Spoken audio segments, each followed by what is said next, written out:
America और Iran के बीच तनाव लगातार बढ़ता जा रहा है।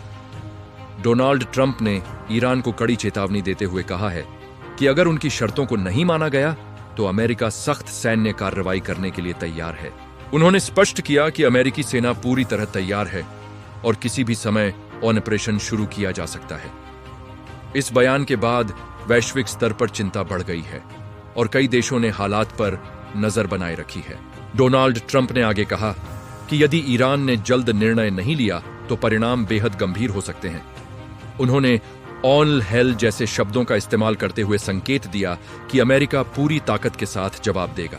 यह बयान उस समय आया है जब दोनों देशों के बीच तनाव अपने चरम पर है और कूटनीतिक प्रयास भी जारी है। ईरान ने अमेरिकी चेतावनी का कड़ा जवाब दिया है।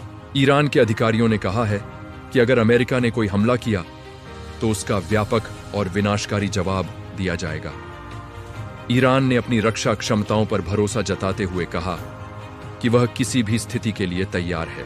अमेरिकी प्रशासन का दावा है कि उनके पास ऐसे सैन्य विकल्प मौजूद हैं जिनसे कुछ ही घंटों में ईरान के महत्वपूर्ण ठिकानों को निशाना बनाया जा सकता है। इस बयान के बाद सैन्य गतिविधियों में भी तेजी देखने को मिली है और क्षेत्र में तनाव और बढ़ गया है। तनाव के बावजूद अमेरिका और ईरान के बीच बातचीत के प्रयास भी जारी हैं। अधिकारियों के अनुसार बैक चैनल डिप्लोमेसी के जरिए समाधान निकालने की कोशिश की जा रहा है। हालांकि अभी तक कोई ठोस परिणाम सामने नहीं आया है। इस पूरे संकट का असर वैश्विक अर्थव्यवस्था पर भी पड़ रहा है। मध्य पूर्व में बढ़ते तनाव के कारण तेल की कीमतों में उछाल देखने को मिल रहा है। विशेषज्ञों का मानना है कि यदि स्थिति और बिगड़ती है तो इसका सीधा असर आम लोगों की जेब पर पड़ेगा।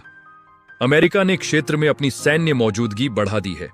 अतिरिक्त युद्धपोत और फाइटर जेट तैनात किए गए हैं, जिससे यह संकेत मिलता है कि अमेरिका किसी भी संभावित स्थिति के लिए पूरी तरह तैयार है। ईरान ने भी जवाबी तैयारी तेज कर दी है। ड्रोन और मिसाइल सिस्टम को अलर्ट पर रखा गया है। अंतर्राष्ट्रीय स्तर पर कई देश इस तनाव को कम करने की कोशिश कर रहे हैं। विभिन्न देशों द्वारा मध्यस्थता के प्रयास किए जा रहे हैं ताकि स्थिति को नियंत्रण में रखा जा सके। विशेषज्ञों का मानना है कि यदि जल्द कोई समाधान निकला तो यह संघर्ष बड़े क्षेत्रीय युद्ध का रूप ले सकता है।